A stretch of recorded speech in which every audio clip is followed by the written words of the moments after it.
တေချာလို့လား ဟာမယုံလားမယုံလို့ရှိရင်မျက်လုံးသိချကြည့်ပြီးတော့လိန်နေလားမလိန်ဘူးလားဆိုတော့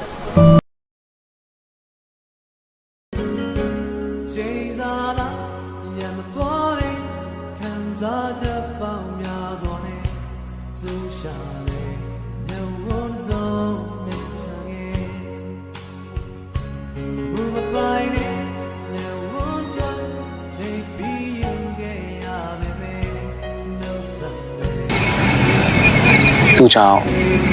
အချစ်ဆိုတော့ခံစားမိတာလေသူကပဲချစ်တောင်တင်ပေးခဲ့တာ အဲ့ဒါပဲကျမပြပြပါလား သိချင်ဘူးလားကိုမျက်စိရှိမှရှိနေ